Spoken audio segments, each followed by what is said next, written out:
Star महोदय, वर्तमान समय में भारतीय समाज का पूरी तरह से राजनीतिकरण हो चुका है।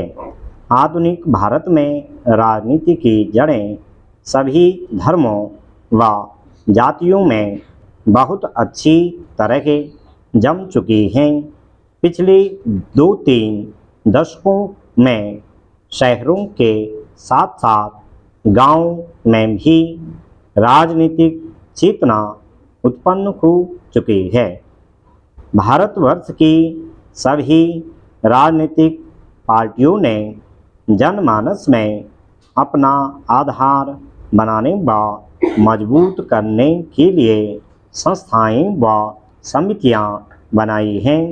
अपने अपने दलों की संख्या में बढ़ोतरी करने के लिए सभी पार्टियां प्रयासरत हैं।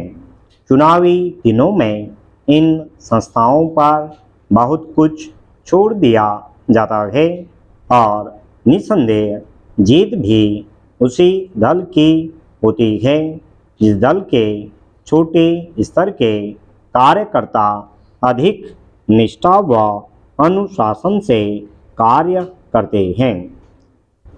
विभिन्न दलों की राजनीतिक नेताओं में जब विचारों की रस्साकसी होती है तो छोटे स्तर की पार्टियों के बीच भी तनाव देखने को मिलता है।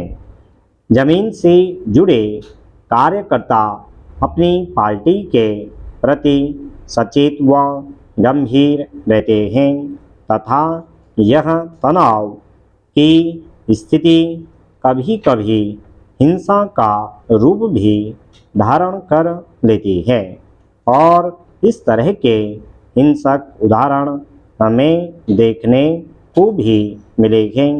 लगभग हर समय अपनी पार्टी की इच्छाओं की घोषणा व उसके परिणामों का जिक्र करते रहते हैं जिससे कि उनकी पार्टी को आधार मिल सके। जमीन से जुड़े कार्यकर्ताओं की वास्तविक सक्रियता हमें पंचायती व नगर पालिका के चुनाव में देखने को मिलती है। जमीनी कार्यकर्ता अपनी पार्टी का अपने अपने क्षेत्र में वर्चस्व रखने के लिए दिन रात एक कर देते हैं। कार्यकर्ता एक बार पार्टी में सम्मिलित होने के पश्चात पार्टी की हार को अपनी हार मानते हैं। दूसरे शब्दों में इसे सम्मान का प्रश्न भी कहा जाता है।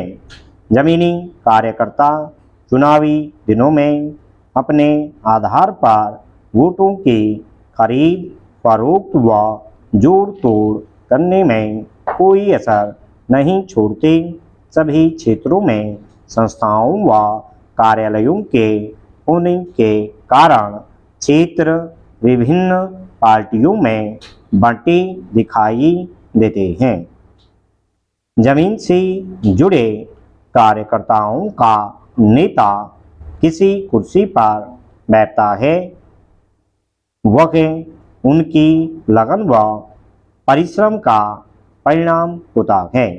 वह जमीनी कार्यकर्ता अपने नेता को कुर्सी पर बैठा देखकर अपना परिश्रम सफल समझते हैं, किंतु कुछ समय से ये कार्यकर्ता अपने आप को कुछ उलझन में अनुभव कर रहे हैं। इसका मुख्य कारण है कि पार्टी के उच्च स्तर के नेताओं द्वारा किसी पार्टी से चुनाव समझौता कर लेना। महोदय, हम सब सहमत हैं कि इस प्रश्न पर आम बहस होनी चाहिए। पिछले सत्र में भी हमने यह कहा था कि हम इसके बारे में विपक्ष के सदस्यों से विचार विमर्श करना चाहेंगे। लेकिन हम यह अनुभव करते हैं कि इस पर बहुत व्यापक रूप में और विस्तार से देश भर में बहस होनी चाहिए। इस संबंध में कोई समिति भी बनाई गई थी। मैं समझती हूँ कि आप में से कुछ ने देखा भी है कि उसने क्या सुझाव दिए थे, और अगर आप मेरी राय पूछे तो वे कोई बहुत क्रांतिकारी नहीं थे। उनमें से एक बात का संबंध छोटे किसानों की समस्याओं से था। यह सही है कि आरंभ में हरित क्रांति से छोटे किसान अछूते रहे, लेकिन जैसे ही हमने यह अनुभव किया, हमने उनके लिए विशेष कार्यक्रम तैयार करने की कोशिश की। इनमें उन लोगों के लिए भी कार्यक्रम थे जो देश के अपेक्षाकृत शुष्कतर भागों में रहते हैं, या जो बहुत गरीब या सीमांत कृषक हैं। हमारा देश इतना विशाल है और इतनी बड़ी संख्या में लोग संबद्ध हैं कि इन कार्यक्रमों को अपना प्रभाव डालने में समय लग जाता है, और जब आप सोचते हैं कि आपकी काफ़ी लोगों तक पहुंच हो चुकी है, तभी जो कुछ करने को शेष रह जाता है, उसकी तुलना में वह पहुंच बहुत अपर्याप्त होती है। मैं माननीय सदस्यों को आश्वासन देना चाहूँगी कि यह मामला मेरे में बहुत गहराई से उपस्थित है।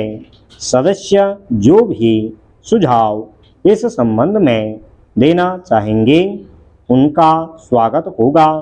श्रमिकों की छटनी से हमेशा ही अनेक लोगों के लिए समस्याएं पैदा हो जाया करती हैं। इधर जब कोई परियोजना पूर्ण हो जाती है, तो आप यह मांग नहीं कर सकते कि काम केवल इसलिए लंबा खींचते जाना चाहिए कि लोगों को वैकल्पिक रोजगार नहीं मिलता रहा है। लेकिन फिर भी हमारे निर्देश ये हैं कि ऐसे लोगों को काम देने का कोई तरीका खोज निकालना चाहिए, भले कि कुछ लोगों को दूर की जगहों में भेजना पड़े। एक माननीय सदस्य ने शिक्षा के बारे में कुछ कहा है।